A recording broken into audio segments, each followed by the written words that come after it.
নাম জানাই এবং জন্মাতা মাতা চরণের প্রণাম জানাই উপস্থিত সকল ভক্তদের চরণে করে মৃত্যু দিনের কথা শ্রীমদ ভগবত গীতা কীর্তন আরম্ভ করছি। জয় জয় শ্রী রাধা।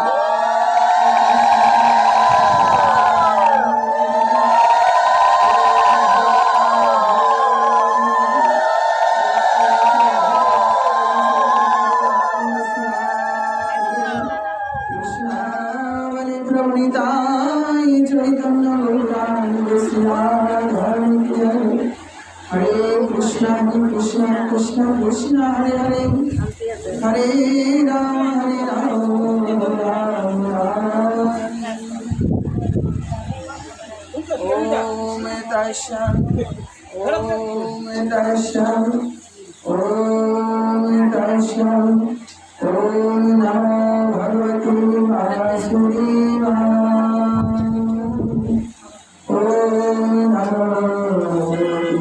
वासुदेवाय नमो नमः। अखण्डमण्डलाकारं चराचरं तत्पददर्शितं येन तस्मै श्रीगुरुवे नमः। ॐ यज्ञानतिमिरान्धस्य ज्ञानाञ्जनशलाकया चक्षुरुन्मिलितं येन तस्मै श्रीगुरुवे गुरुर्ब्रह्मा गुरुर्विष्णु गुरुर्देवो महेश्वरः गुरुदेव परं ब्रह्म तस्मै श्रीगुरुवे ॐ कृष्णाय वासुदेवाय हरे परमात्मने प्रणतोऽखिलशनाशाय गोविन्दाय नमो नमः। ॐ तप्तकाञ्चन गौराङ्गी राधेश्वरी भूषवानुसुतं देवी प्रणमामि हरिप्रिये। ॐ सरस्वत्यै महाभागी विद्यावाचनी विश्वरूपे विशालाक्षी बुद्धां देहि नमोऽस्तुते। ॐ नमः शिवाय शान्ताय अरुणाचलनिलये निवेदाय चात्मना तं गतिं परमेश्वराय। ॐ जयन्ति मङ्गलाकारि भद्रकाली कपालिनी दुर्गा क्षमा स्वाहा स्वाहा नमोऽस्तुते। ॐ पिता सर्वपिता धर्म पिता परमं तप नितोऽपि प्रियन्ति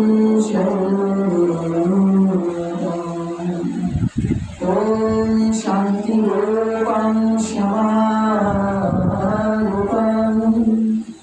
स्नेहरूपं शुभङ्करं साक्षात् भगवती देवी मातरं तं नमामि। जय श्री कृष्ण चैतन्य प्रभु नित्यानंद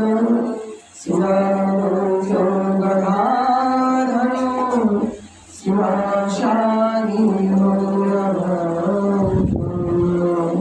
हरे कृष्ण कृष्ण कृष्ण हरे हरे हरे राम राम राम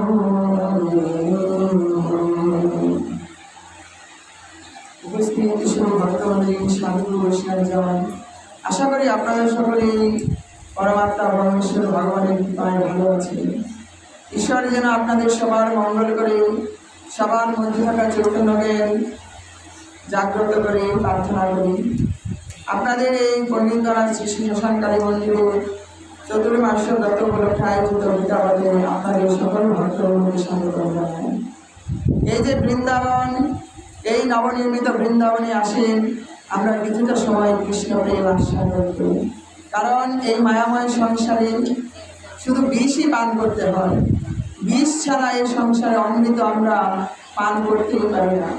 হয়তো আমরা সকলে অমৃতস্ব পুত্র হয়ে আমরা জড়নের দিকে ধাবিত হই, বিষের দিকে ধাবিত হই, বিষয় বাসনায় জর্জরিত হয়ে আমাদের জীবন অতিবাহিত হই। কিন্তু ভগবান বলেছে তোমরা অমৃতের ভাণ্ডার স্বরূপ, তোমরা অমৃতময় দিনের জন্য প্রতীক্ষা করো, অমৃতের দিকে চলে যাও।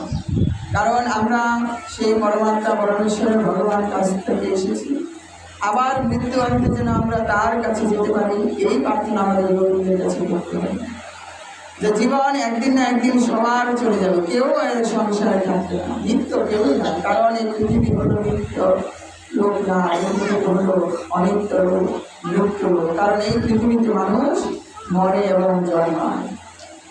এই পৃথিবী একদিকে যেরকম সুন্দর, একদিকে পৃথিবী অতটা কষ্টময় দুঃখময় জানা হয় যে আমরা এই সংসারে পতিত হয়ে দুঃখ কষ্ট ছাড়া আর কিছুই উপভোগ করতে পারি না। যতই সুখের পিছনে দৌড়াই না কেন সুখ আর পাই না।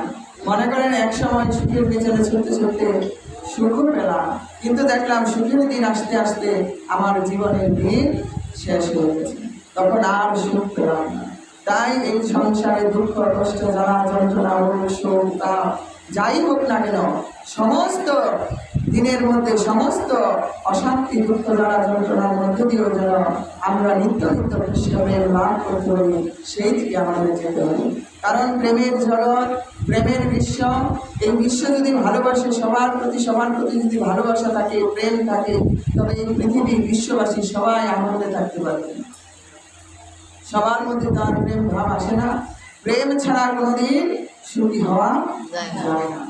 প্রেমও লাগবে, আবার সন্তুষ্টি লাগবে। আপনি যার আরাধনা করছেন, যার প্রতি ডাকছেন, সে তার প্রতি আপনার সন্তুষ্টি থাকতে হবে, সংসারের প্রতি আপনার সন্তুষ্টি থাকতে হবে, যা পেয়েছেন তা নিয়ে আপনাকে নিয়ে সন্তুষ্ট থাকতে হবে। ভগবান আপনাকে যতটুকু দিয়েছে, অনেক দিয়েছে, তা নিয়ে সন্তুষ্ট থেকে যদি গোবিন্দের কাছে নিত্য নিত্য প্রার্থনা করেন যে প্রভু একদিন এই জীবনের প্রদীপ নিভে যাবে, সেদিন হয়তো তোমাকে ডাকার মতো আমি হয়তো থাকবো না, কিন্তু প্রভু যেদিন এই জীবনে যায় যেদিন আমার প্রাণ নষ্ট হতো, সেই সময় যেন দুহাত তুলে একবার আমি তোমাকে ডাকতে পারি, এই প্রার্থনা গোবিন্দের কাছে করতে হবে। বাড়ি গাড়ি টাকা পয়সা পুত্র সন্তান যাই বলি না কেন, সব একদিন ছেড়ে সবাইকে চলে যেতে হবে। এসব অনিত্য, এসবের প্রতি দাবিত হলে মানুষ কোনোদিন প্রকৃত সুখ লাভ করতে পারবে না। প্রকৃত সুখী যদি হতে চান তবে কৃষ্ণ প্রেমে অনুরক্ত হতে হবে, ভগবানের প্রতি শরণাগত হতে হবে, ভগবানের চরণে নিজেকে সমর্পিত করতে হবে এবং ভগবানের কর্ম, ভগবানের জগৎ, ভগবানের সব কিছু মেনে নিয়ে আমি এই সংসারে সম্পূর্ণ একজন দাস হিসেবে ভগবানের কর্তব্য কর্ম করে এই জীবন অতিবাহিত করবো, এই জীবনকে ভগবানের পাদবর্ত লাভ করা যায়। তাই আমরা শ্রীমদ্ ভগবদ গীতায় যাচ্ছি। আমরা পূর্ববর্তী শ্লোকে পড়েছি যে অর্জুন তার আত্মীয় স্বজন বন্ধু বান্ধব সবাইকে দেখে সে আর যুদ্ধ করতে চাইছে না। গোবিন্দকে বলছে যে কৌরবদের পক্ষে এবং আমাদের পক্ষে যারা যারা যুদ্ধ করতে এসেছে, হে গোবিন্দ আমি একবার কারুর দেখতে চাই, তুমি কৃপা করে রথখানা সকল সৈন্যদলের মাঝখানে নিয়ে যাও। এই সৈন্যদলের মাঝখানে নিয়ে গোবিন্দ অর্জুনকে সেই 25 সেকেন্ড কি করেছিলেন, এই শ্রীমদ ভগবত গীতার 25 মিনিটে ভগবত গীতার অমৃত জ্ঞান প্রদান করেছিলেন। এই অমৃত জ্ঞান লাভ করে অর্জুন যুদ্ধে প্রভাবিত হয়েছিলেন। এই যুদ্ধক্ষেত্রে একদিন আমরা সবাইকে এই যুদ্ধক্ষেত্রে মধ্যে আছি। এই যুদ্ধ একদিন শেষ হবে। জীবন যুদ্ধ যেদিন শেষ হবে সেই দিনই বোঝা যাবে যে কে জয় হয়েছে আর কার পরাজয় হয়েছে। তাই 30 নম্বর শ্লোক ছিল, না চ শ্রেয়োনুপশ্যমি হর্তসে জনমানি, না কাঙ্ক্ষে বিজয়ং কৃষ্ণ, না চ রাজ্যং সুখানি চ।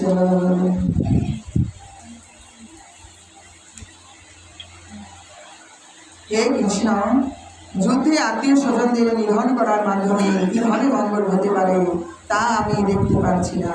আমি কোনো যুদ্ধ জয়, রাজ্য, সুখ ভোগ কামনা করি না। এই মহামায়ায় আকৃষ্ট হয়ে অর্জুন একজন বীর যোদ্ধা, তার ধর্ম বলে যাচ্ছে। কারণ যারা ক্ষত্রিয় তাদের ধর্ম হচ্ছে ন্যায়ের পক্ষে যুদ্ধ করা এবং অন্যায়ের বিপক্ষে যুদ্ধ করা। যেখানে ন্যায় এবং যেখানে ধর্ম, যুদ্ধ করে সেই অন্যায়কে প্রতিহত করে সেখানে ন্যায় এবং ধর্ম প্রতিষ্ঠা করাই হচ্ছে ক্ষত্রিয়ের কর্তব্য। আমরা তো ভুলে গেছি ক্ষত্রিয়ের কর্তব্য কি।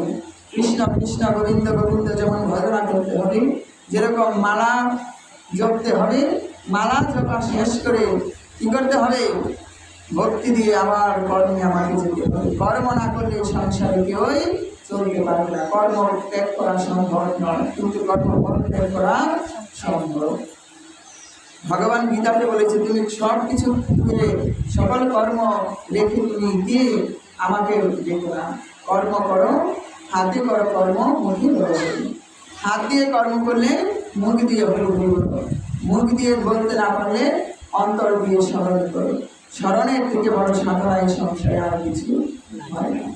আমরা যেই বিষয়ে মনোযোগ চিন্তাকে যেই বিষয়ে ধাবিত করি, চিন্তা দেখবেন সেই বিষয়েই ভাবি, অন্য কিছু ভাবে না। আমরা তো স্বপ্ন দেখি, সেই স্বপ্নগুলো আমাদেরকে একটা চিন্তারই প্রতিফলন। আমি যদি গোবিন্দকে নিয়ে চিন্তা করি তবে ভালো ভালো স্বপ্ন আসবে, সেই স্বপ্ন আমাকে অনেক আনন্দ প্রদান করবে। আর যদি সংসার বিষয় বিপদ আপদ নিয়ে চিন্তা করি, এই খারাপ খারাপ স্বপ্নগুলো আসবে আর মনের মধ্যে আমাকে কষ্ট প্রদান করবে। এই জড়জগতে 3টা ভাবে, যেরকম কি স্বপ্ন, সুষুপ্তি, নিদ্রা। এই 3 ভাবের মধ্যেই আমরা আছি।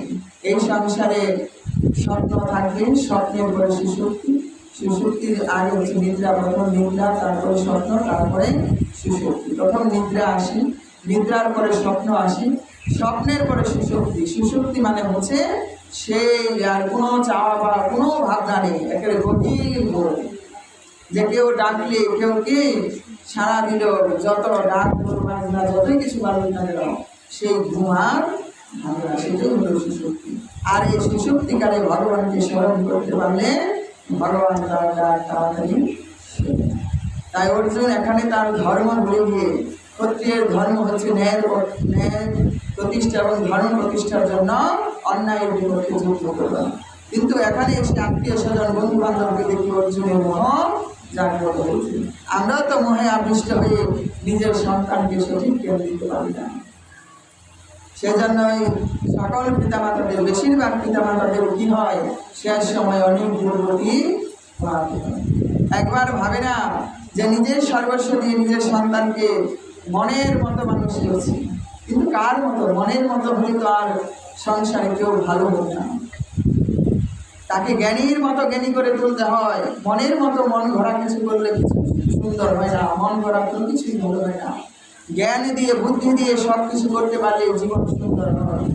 তাই নিজের সন্তানদের সঠিক জ্ঞান প্রদান করুন, সঠিক পথ পরিচালনা করুন। শিশুদের 5-6টা গুণের কারণে, 5-6টা আবদারের কারণে শিশুগুলা ছোটবেলা থেকে কি হয়, উচ্ছন্নময় হয়ে যায়। যেরকম অনেক কান্না করলে মা বাবা একেবারে গরিব একেবারে শেষ হয়ে যায়, যে গাইনা দিতেই হবে। তার এই মন মানসিকতা সে ছোটবেলা থেকে বুঝে, ছোটবেলা থেকে শিখে যে কি আমি তো কান্না করেই পারছি, আমার মা বাবা আমার দাদু ঠাকুমা আমি কান্না করলে সব কিছু দিয়ে দিচ্ছে, সব কিছু দিয়ে দিচ্ছে। সে ছোটবেলা থেকে এটাই শিখে এবং সে ভালো কিছু শিখতে পারে না। আবার তো আছে একজন মনে করেন ঠাকুমায় বা দাদু নাতির এগুলো লইয়া করতেছে, আর দেড়টা শট একটা শট দেয় সুন্দর সুন্দর, আর কি খুশি হয়, একটু চেয়ার দিলে থুতু দিলে একটু মারলে অনেক খুশি হয়, একটা আকাম করলে অনেক খুশি হয়, কিন্তু শিখায় না। এই খুশি হওয়ার কারণে সে অন্যায় যে করছে, সে ছোটবেলাতে শিখে যে অন্যায় করলে আমার বড়জন আর গুরুজন যারা আছে তারা তো আমার সায় দিচ্ছে, এগুলো আমরা ভুল করি। আর ছোটবেলা থেকে যদি বাচ্চাদের মোবাইল টোবাইল দিই তাহলে ছোটবেলা থেকে বাচ্চারা কি ভালো কিছু শিখতে পারে না। আর ছোটরা বাচ্চাদের সব আবদার যে মেনে নিতে হবে সেটা না, এই আবদার পূরণ করতে করতে আমরা আমাদের সন্তানকে পিছনে নিয়ে যাই। আর এত আবদার পূর্ণ করার দরকার নাই। এই আবদার পূর্ণ করার কারণে শিশু থেকে একজন মানুষ, একজন সন্তান কি হয়ে যায়, তার মনে হচ্ছে যে আমি যেটা আবদার করি সেটা তো আমার মা বাবা আমাকে এনেই দিচ্ছে। এই শুরু হয়ে যায় মনের ভিতর চিন্তা ভাবনা যে আমি যা চাইবো সেটাই তো পাবো। এই অতিরিক্ত মায়ার কারণে সন্তান রুটি উৎসবে চলে যায়। আমরাও শিখি আমার মা বাবাকে যা চাই তাই দেওয়ার চেষ্টা করি, কিন্তু বোঝে না যে এই সংসারে সন্তানকে যেই যত যাই বেশি কিন্তু তত বেশি দিতে পারে না। এই যে এত কিছু দিচ্ছেন, এত এত করছেন, পড়াশোনা করাচ্ছেন, টাকা পয়সা সব কিছু যেরকম যা চেয়েছেন তাই দিচ্ছেন, কিন্তু একদিন হলেও সেই সন্তান মুখ দিয়ে বলবে যে আমার মা বাবা আমার জন্য কিছুই করে না। তখন বুঝবেন যে আমি আমার সন্তানের জন্য কি করেছি। প্রত্যেকটা পদক্ষেপে গোবিন্দ বুঝিয়ে দেয়। আমরা যদি অন্যায় করি, ভুল করি, ভুল করতে চলি, প্রত্যেকটা পদক্ষেপে গোবিন্দ বুঝিয়ে দেয় যে এই কথাটা আমি ভুল করেছি, এই কর্মটা আমি ভুল করেছি। যেরকম এই সংসারে আমাদের চাওয়ার কোনো শেষ নাই, শুধু চাই। একজন ব্যক্তি কি করলেন, সংসারে এসে শুধু চাইছে আর চাইছে। মনে করেন কুড়ে ঘরে থাকলো, কুড়ে ঘরে থেকে গোবিন্দকে বলছে যে গোবিন্দ একটু টাকা পয়সা পেয়ে যদি একটু বিল্ডিং ঘর করতে পারতাম, সবাই তো একটা আশা থাকে, একটু বিল্ডিং ঘর করতে পারলে কি হতো, আরামে একটু ঘুমাইতাম। গোবিন্দ দিল, একটা বিল্ডিং ঘর করলো, বিল্ডিং ঘর করতে লাগলো যে গোবিন্দ অনেকেই সবাই টাইম দেয়, ভোর এত বেশি পছন্দ না, গোবিন্দ একটু যদি টাইম দিতে পারতাম। গোবিন্দ টাইমও দেওয়ার কি আশীর্বাদ তাই দিল, টাইম দিয়ে বাড়ি করলো। বাড়ি করার পর বললো যে গোবিন্দ বাড়ি তো করলাম, বাড়িতে তো ভালো একটা খাট থাকতে হবে, চইয়ের মধ্যে তো আর বিল্ডিং ঘর চই কি মানায় না, বিল্ডিং ঘর চই মানায় না। তা বিল্ডিং ঘর কি করতে হবে, একটা ভালো খাট। গোবিন্দ একটা খাটের আশাও তার ভালো একটা খাট দিল। খাট দেওয়ার পর বললো এই যে গরমের দিন, অনেক তো গরমের দিন ফ্যান চলে, তো ফ্যানে গরম যায় না। গোবিন্দ একটা যদি এসি কিনতে পারতাম তাহলে আরো একটু ভালো হতো। এসি কিনেছে গোবিন্দ, এসিও দিয়েছে। এসি দেওয়ার পর এভাবে চাইতে চাইতে সেই ব্যক্তির একদিন জীবনের শেষ সময় এসে গেছে। পুত্রদের জন্য মানত করেছে যে পুত্র পরীক্ষায় ভালো করলে, ভালো পাস করলে কি করবে, গোবিন্দ ভক্ত সেবা সব সঙ্গে সব কিছু নিল, গোবিন্দের কর্ম করলো। কি করলো, সব কিছু করার পর যখন তার জীবন প্রদীপ শেষ হয়ে যাবে তখন পুত্রদের বিবাহ করালো, ঘরে বউ আসলো, নাতিপুতি হইল। যখন বৃদ্ধ হয়ে বিছানায় পড়লো, বিছানায় পড়ার পর সেই পুত্র বলছে যে কি এই খাটে আর শোয়া যাবে না, যাও বারিন্দায় একটা চিলে কোঠা আছে, সেই কোঠায় গিয়ে একটা ভাঙা চকির মধ্যে বা ভাঙা জায়গায় তাকে রাখো। ঠিকই সেইখানে উঠলো, বা খাটের মধ্যে হলো না, মাটিতে শোয়াও, যে মহিলা জায়গায় কত কষ্ট করে খাট করলো, যে না না না না এখন চলে যেতেছে, তাড়াতাড়ি তারে নিচে নামাও। তখনই ব্যক্তির মনে যদি জ্ঞান না জাগে যে এত চাইলাম, এই চাওয়াগুলো তো আমি আর ব্যবহার করতে পারলাম না, আমি তো এই সুখ পাই না। এই সংসারের প্রত্যেকটা জীবের উপর আমরা সুখের পিছনে ছুটি, কিন্তু সুখ আমরা কোনোদিন লাভ করতে পারি না, কারণ এই সংসার সুখ দিতে জানে না। এই সংসারে একমাত্র কৃষ্ণপ্রেম যিনি লাভ করেছে, সেই পরমাত্মা যিনি এই সংসারে বিশ্ব ব্রহ্মাণ্ড সৃষ্টি করেছেন, সেই সৃষ্টিকর্তার আশীর্বাদ ছাড়া, সেই সৃষ্টিকর্তার কৃপা ছাড়া তার নাম গুণগান কীর্তন তার প্রকৃতি ভক্তি না ছাড়া এই সংসারে কোনো জীব সুখ লাভ করতে পারে না। এখানেও অর্জুন এই যে পিতা মাতা তার ভাই বোন সবাইকে দেখতে পাচ্ছে, আত্মীয় স্বজন মামা দাদু সবাইকে বন্ধু বান্ধব সবাইকে দেখে সে আশ্চর্য করতে চাইছে না। যদি এই যুদ্ধক্ষেত্রে সবাই জানি নিধন হবে, সবাইকে বধ করে এরকম সুন্দর রাজ্য সুখ পেয়ে আমরা কি লাভ করতে হয়েছে, তখন এই যুদ্ধে অর্জুন আর কোনো সুখ কামনা করছে না, যে আমি আর এই যুদ্ধ চাই না। তারপরে বলছি ইমিনো রাজেন গোবিন্দং ভগর জীবিতং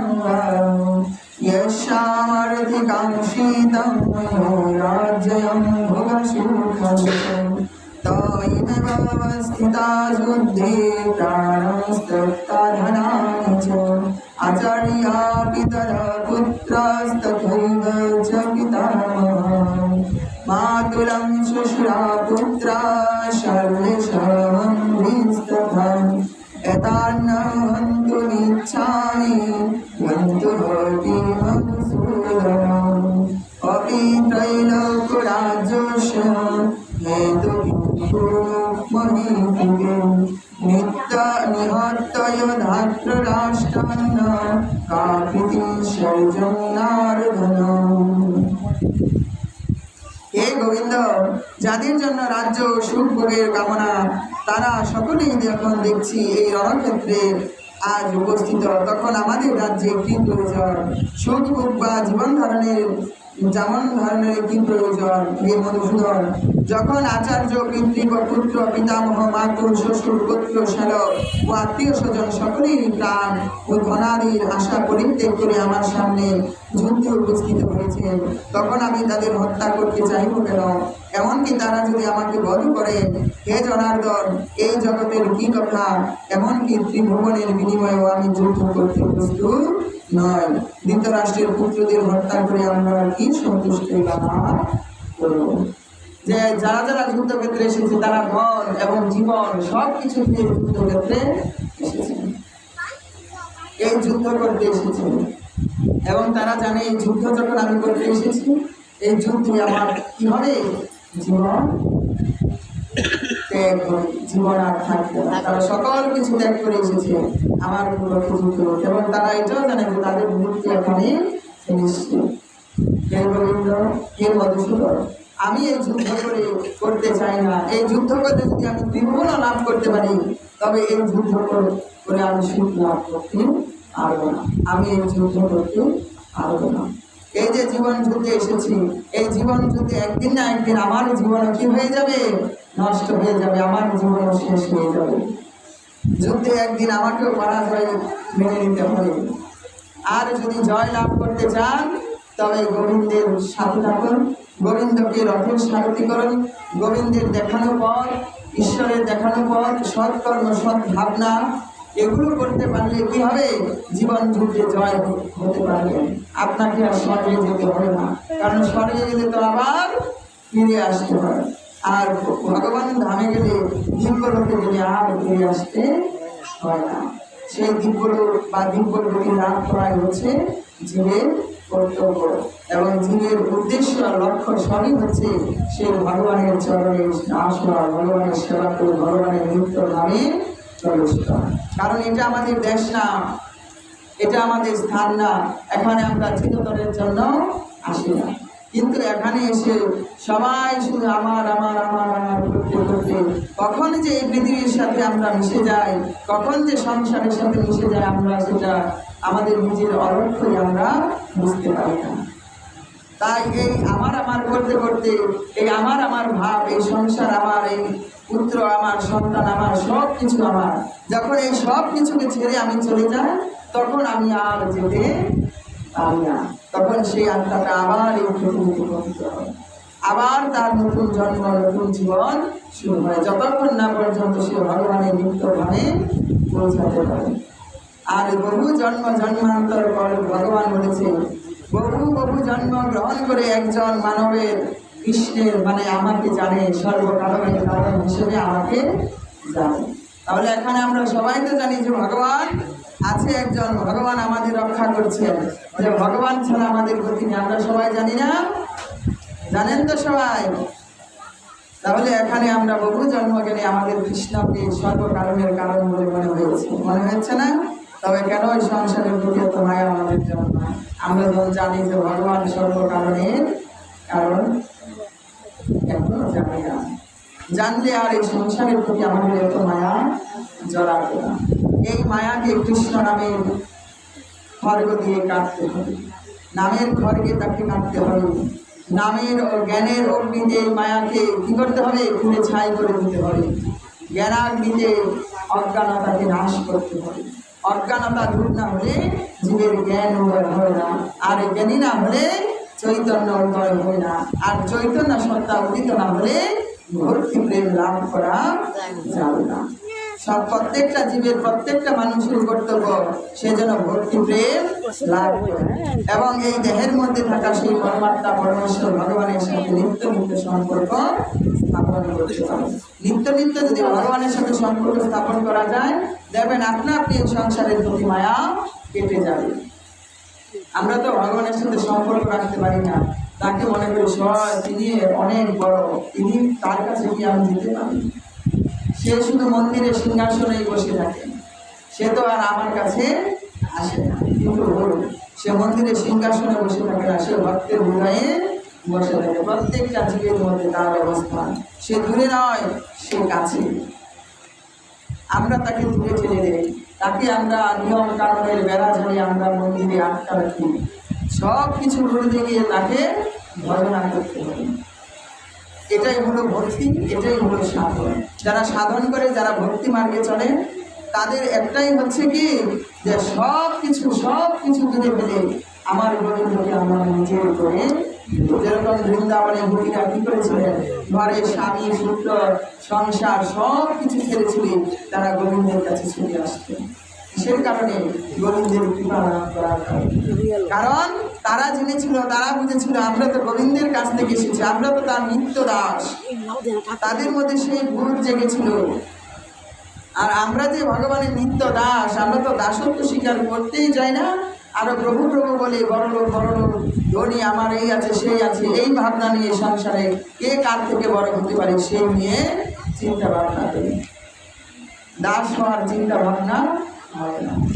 দেখবেন ঘর করেছেন 10 তলা 12 তলা, ঘরের ভিতর যে দরজা, সেখানে মাথা নুয়েই কি করতে হয়? যেতে হয়। তাই আপনি যতই বড় হন না কেন, গোবিন্দের কাছে যদি আসতে চান, তবে মাথা আপনাকে নত করতে হবে।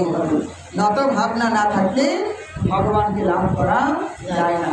বিনম্র হতে হবে। বিনম্র হচ্ছে ভক্তি অঙ্গের একটা গুণ। আমি যে ভক্ত, আমি যে ভক্তিময় পথে চলছি, সেখানে আমার মধ্যে বিনম্র থাকতে হবে, আচার ব্যবহার ভালো থাকতে হবে। আর ধর্মক্ষেত্রে অনেক নিষেধ দিয়েছে। নিষেধ কিসের জন্য দিয়েছে? এগুলো আমাদের জীবনকে বিপদগামী চলতে দেয়।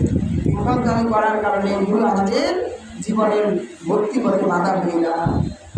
এজন্য বলেছে খাবার দাবারে কিছু বিধি নিষেধ দিয়েছে, জীবনযাত্রায় কিছু বিধি নিষেধ দিয়েছে। শাস্ত্রে এগুলো লেখা আছে। আমরা হলাম অমৃতস্ব পুত্র এবং আমাদের মানব জাতির সৃষ্টি হয়েছে মনু থেকে। মনু থেকে আমাদের মানব জাতির সৃষ্টি হয়েছে। এই মনু হলেন, মনুর একটা সংহিতা সৃষ্টি করেছেন ব্যাসদেব, রচনা করেছেন। সেই মনু সংহিতা থেকে আমাদের জীবনযাপন, আমরা কি করব না করব, এগুলো লেখা আছে, যে আমরা কিভাবে সংসারে থাকব।